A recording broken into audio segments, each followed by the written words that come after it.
Grandview head wrestling coach Nick Mitchell joining us now. And Nick, back-to-back national champions. Congratulations on that feat. Let's get right to the finals on Saturday night. You were really locked with Southern Oregon in a really tight scoring battle, just like last year, really. Yeah. And you had 5 in the finals. Southern Oregon had 5 in the finals, and they put the heat on early, got their 2 champions crowned in the early weight classes. Yeah, going in, we had 5. They actually had 4 guys in the finals, but yeah, we had a 7-point lead going in, and they won the first 2 matches, and that put us down by 4 points before we even had wrestled a match. So it was pretty nerve-wracking going into that final round. So Gustavo Martinez is the first finalist on the mat for Grandview at 141. Yep. Yeah, and he actually wrestled a kid that he split with at the national tournament last year. So we knew it was going to be a real tough match. That kid had been ranked #1 most of the season up until the very last ranking, and Gustavo went out and wrestled a tough match and got the win there. So that actually tied things up for the team race. Then a big match at 149. It was a head-to-head duel between Isaiah Tatum for Grandview and a Southern Oregon wrestler. It was a really tight match, and unfortunately Isaiah came up a little bit short. Yeah, that was. We knew it was going to be a tough match. Isaiah had lost to him at the national duels in overtime. And just a real tough kid to score on, good kid. He was a senior and another guy that was ranked real high going into the tournament. And unfortunately, Tatum wasn't able to get it done, but and that actually put Southern Oregon back up by 4 points then. Then we go to 157. Chad Lohman, I love his Twitter handle, Champ Lohman. That's kind of the identity of this program and kind of the mindset you have with these wrestlers. But he had a really close one too. He did, yeah. He wrestled Joey Cozart from Lindsey Wilson, who was an Iowa State transfer actually. And yeah, Chad beat him, so that ended up putting us ahead then that tied it back up in the team race then. Then we go to 165, Jimmy Schuessler. Yeah. Close one there too. Real tough match, yeah. It ended up, he was down. He got a late takedown with maybe 10, 15 seconds left to go in the match. Ended up keeping the kid down and won by 1 point, which put us back ahead by 4. Then finally to the heavyweight match, and you know, it's really uncanny with the drama that Grandview Wrestling had this year. They win the national duels on a walk-off pin by Eric Thompson. There's no way you could dream this could actually happen again. No, it's more of a nightmare.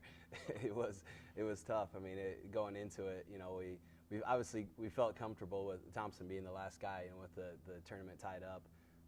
And you know, at the national duels, it was a little bit different because we were down, and for us to win the national duels, he had to have a pin. Where in this match, he just had to win the match.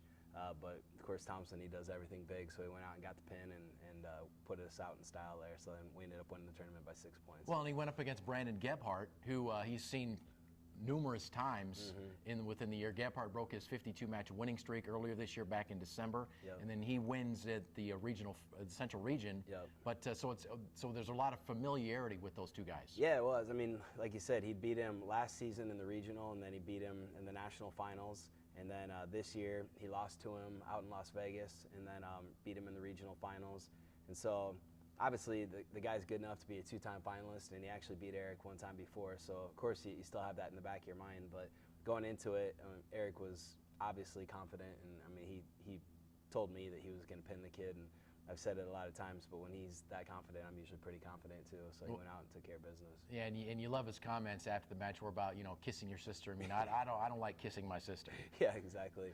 Yeah, that's because I told him, just to kind of take the pressure off, I was like, you know, we're tied right now. We win a share of the title regardless. And he's like, Mitchell, we're not tying. He's like, that's like kissing your sister. He's like, I'm gonna pin this kid, and he did. So aside from the 5 finalists, you also had 3 other guys make All-American status. Yeah, we had those 5 guys in the finals, and then Derek Neitzer, who was our only senior, ended up 3rd in the nation for us.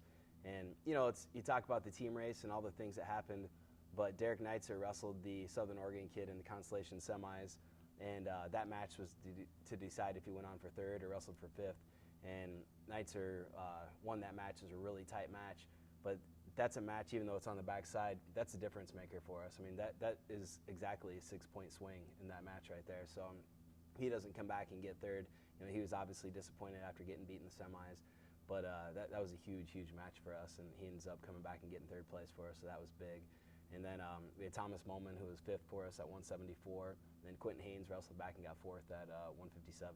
That was another one that was big for us, to have both those guys come back and finish strong in the backside. So when you go to all the way through the wrestling tournament, come to the final match at heavyweight, those, as you document, it was a total team win, for sure. Absolutely. I mean, and that's the thing is, of course, the matches in the finals and the last match of the tournament is the one that kind of gets all the press. But when you look back on the tournament, every single match, we won some matches in overtime. We won some close head-to-head matches. I mean, those are the matches that make the difference. I mean, it is. It's every single match. So the Vikings are back-to-back national champions, and Coach winning Coach of the Year for the second straight year.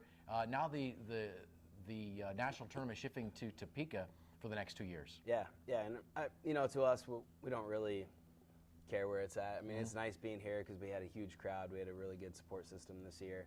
But Topeka, Des Moines, it doesn't really matter. It's kind of all the same thing. But hopefully those guys can do the same job that Des Moines did. I mean, they did a great job at the tournament at Grandview and the Des Moines Convention and Visitors Bureau. I mean, they ran a really good tournament. So hopefully Topeka will do the same. Vikings going undefeated in duels this year. I know, of course, coming off to the national championship last year, you had high expectations again this year. But was there any point in the season this year where you looked at your guys, and matter of fact, you told me that you felt that this year's team might not have been better talent-wise, but they were a lot tougher? Yeah, I mean, going into this year, I was really nervous about it. We lost 6 starters from the year before.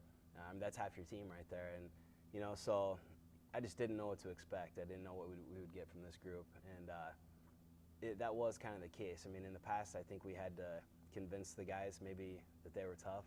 And this year's class didn't need much convincing. I mean, it was more about we kind of had to pull them back a little bit and make sure they weren't going to overdo it. I mean, they worked really hard. I mean, they're a fanatical group, and that was good. We needed that.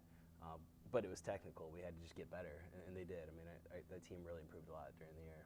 The last 2 years, you're coming down to you and Southern Oregon for the championship. You kind of sense maybe there could be some sort of rivalry brewing between these two schools? Yeah, a little bit. I mean, I guess they're always going to be good. They have been ever since we've had a team. I mean, they've always been a successful program. And the nice thing about it is I like their coach. I mean, he's a good guy. He runs a good program. So if you're going to have a rivalry, I guess it's good to be in there with a team that you respect and they do things the right way too.